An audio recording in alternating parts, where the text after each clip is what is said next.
Bonjour tout le monde, ici c'est Symphoyouyou et je suis très contente de vous retrouver. Pour les nouveaux, pour les touristes qui passent juste sur ma chaîne, n'hésitez pas de vous abonner. Pourquoi? Parce que chaque semaine je partage des contenus sur l'histoire, la politique, les tueurs en série et donc abonnez-vous. Et si la vidéo vous intéresse, cliquez sur j'aime, partagez et commentez. Sans plus tarder, on va commencer.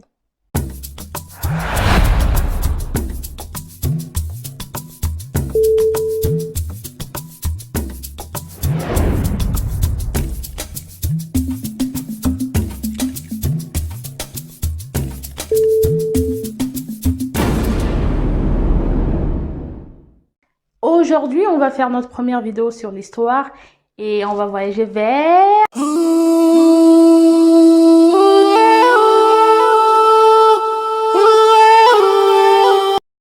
Quels sont les premiers habitants de l'Australie? Je pense que plusieurs d'entre vous connaissent la réponse, mais je pense aussi à certains qui ne connaissent pas. Pourquoi? Parce que tout simplement, c'est un peuple oublié, on ne parle pas d'eux et c'est ça quoi.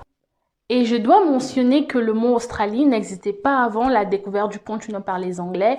Les aborigènes avaient leur manière à eux d'appeler le continent, que moi je ne sais pas parce que tout simplement l'histoire des aborigènes a été effacée tout comme l'histoire d'Afrique. Et une autre chose, je ne veux pas parler de la colonisation ni de la première rencontre entre les colons et les aborigènes parce que pour moi, je pense que la colonisation est l'une des choses les plus horribles qui s'est passée. Pour moi, il fallait que ces peuples soient comme ils étaient, pas de colonisation, le monde serait mieux. Je veux parler de la vie réelle des aborigènes dans le temps présent et dans le temps passé avant la colonisation parce que l'école ne nous apprend pas ça. Tout ce que l'école nous apprend, ce sont les occidentaux qui font des voyages, qui à la fin font la découverte des continents, des pays et c'est là où commence l'histoire de ces peuples. Et pourtant, ces peuples avaient une histoire, avaient un passé avant la découverte, n'est-ce pas? Et moi, c'est ce qui m'intéresse. Aujourd'hui, les colons retracent l'histoire d'Australie à partir de sa découverte, mais avant la découverte, il y avait un peuple qui avait une histoire, il y avait un peuple qui avait une culture, il y avait un peuple qui avait des valeurs. Pour moi, j'ai comme l'impression, c'est comme si un peuple oublié aux yeux du monde parce qu'en fait, on parle pas d'eux et ils ont tellement souffert, ils ont eu une histoire assez douloureuse et c'est pareil avec ce que les Indiens d'Amérique ont vécu. Les aborigènes sont composés de plusieurs tribus et ces tribus sont éparpillées un peu partout sur le territoire et chaque tribu a sa propre langue, sa propre légende et ses propres traditions. Avant la colonisation, les aborigènes se déplaçaient au sein de larges territoires et ils vivaient de la chasse, de la cueillette et de la pêche en petits groupes. Les aborigènes sont des gens très proches de la nature. Pour eux, la nature est très sacrée et jamais ils s'imaginaient de vivre dans un monde si moderne parce que cette modernisation a juste détruit leur mode de vie et cette spiritualité, cette connexion qu'ils avaient avec la nature. Le dream time, c'est-à-dire le temps de rêve, est un terme souvent utilisé pour décrire des caractéristiques importantes des croyances spirituelles des aborigènes et de l'existence. Les aborigènes pensent que le dream time, c'est le retour au tout début, c'est-à-dire ils pensent que ce sont des esprits qui ont créé les êtres humains, ce sont des esprits qui ont créé le ciel et la terre et tout ce qui existe. Ils ont vraiment une croyance différente que celle du christianisme et des autres. Et d'autres pensaient que les ancêtres étaient des grands serpents. Le Dreamtime est vraiment le fondement de la religion et de la culture des aborigènes. Et c'est dans le Dreamtime que les événements très importants se sont passés. La création de l'homme, comment le créateur a voulu que l'homme fonctionne et comment l'univers a été créé. Les aborigènes comprenaient le rêve comme un début qui n'avait jamais fini. Ils ont estimé que le temps de rêve était une période de continuum du passé, de l'actualité et de l'avenir. C'est vrai qu'ils n'étaient pas vraiment avancés, que le continent n'était pas vraiment construit, mais ils avaient une sagesse incroyable, un savoir-faire et d'ailleurs les colons en venant, ils ont volé de ce savoir-faire. Le mode de vie des aborigènes est vraiment lié à la terre où ils sont nés. Leur croyance implique vraiment une profonde connexion avec leur territoire.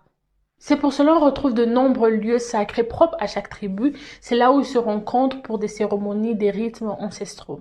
Les aborigènes ont une conception très différente de propriété que celle de notre société moderne. Donc, c'est-à-dire, ils considèrent qu'ils appartiennent à la terre et non le territoire leur appartient. Il est donc impossible à un aborigène d'être propriétaire d'un lieu et cela a fortement joué dans la colonisation parce que vous appartenez à la terre ne vous appartient pas, il est donc facile de la prendre. Imaginez un peu ce qu'ils sont parce que ce sont des gens qui étaient très proches de la nature et ils se sont perdus dans cette modernité. Donc ils ont perdu leur terre ancestrale, ils ont perdu leurs ressources, leur mode de vie parce qu'ils ne peuvent plus cueillir ni chasser parce que ces terres sont devenues privées et protégées. Et ce qui est plus choquant, c'est que dernièrement, on a découvert dans un musée, il y a eu plusieurs milliers d'enfants métis qui étaient enlevés sur l'ordre du gouvernement pour en fait les ramener à l'orphelinat. Donc, ils étaient arrachés de leurs parents pour pouvoir les éduquer selon mode de vie européen. Et d'ailleurs, je vous mets une petite partie de la vidéo du documentaire. Et si vous voulez regarder le documentaire tout entier, je vous mettrai le lien dans la barre de description. 75 years ago, I was taken away from my traditional land too. It's my mother and my brothers. Three of us really chained. I had my chain, small chain. And my brother had a chain too. You were chained up? Yeah, we were chained up to my mother's wrist. So whenever we have a break, they used to take us to the trunk of tree and tie us there so the troopers can watch and so the white police can watch. They didn't trust us, we might run away. Yeah. At Cooktown, we were locked up. We were waiting for the mission boat to come. I had a policeman say to my mom, "You are not going with your children." Anyway, my mom disappeared, and the last I saw her. And anyway, I heard that last, I lost my mom, I lost my dad, and the last I heard that she died in Palm Island. Yeah. Les conditions de vie des aborigènes s'améliorent à la fin des années 1960. Après plusieurs manifestations des militants, ils obtiennent alors la citoyenneté, une garantie d'un salaire minimal et un drapeau pour appuyer leurs revendications des terres. Et aujourd'hui encore, leur condition de vie n'est pas vraiment améliorée. Ils vivent encore dans la misère, il y a la discrimination, le racisme. Ils sont traités pour des voleurs, pour des délinquants. Et c'est triste parce que vous avez volé leurs terres, leurs valeurs, leurs connaissances, tout ce qu'ils avaient. Et qu'est-ce que vous vous attendez? Qu'ils croisent les bras? Ils souffrent. C'est à cause de la souffrance qu'ils commettent ces crimes. Et lorsqu'aujourd'hui on parle d'un Australien, on voit juste un Australien clair de peau. Désolé, mais c'est la vérité. Et d'ailleurs, je vais vous mettre une petite vidéo. Je peux pas mettre la vidéo tout entière à cause du droit d'auteur. Je vous mettrai le lien dans la barre description. Mais dans cette vidéo, vous allez voir les aborigènes qui disent, qui disent que je suis aborigène, mais je suis pas délinquant, je suis intellectuel et tout ça. Et dans la liste, franchement, il y a aucun aborigène de couleur de peau foncée. Il y a que des métis.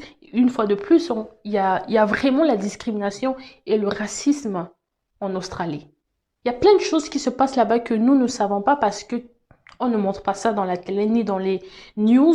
Mais vraiment, si tu es touriste et que tu vas en Australie, respecte-les.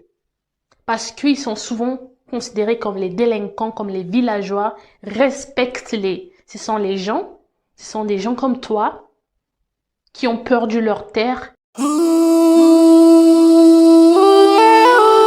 Et si ça t'intéresse, tu aimes la musique et tu veux écouter les musiques aborigènes, je te recommanderai Baker Boy.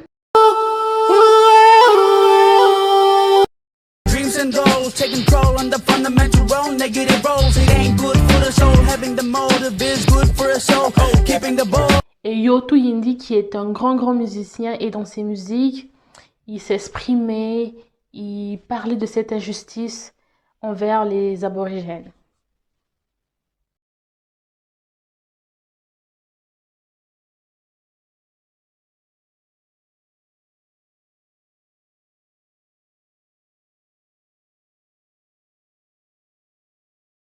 Et pour le film, pour les amoureux de Netflix, je vous recommanderai Charlie's Country. C'est un film très bien, excellent.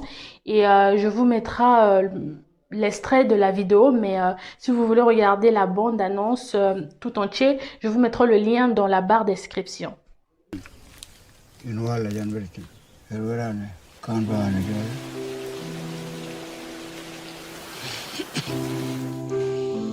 I believe you were found in the bush, Charlie.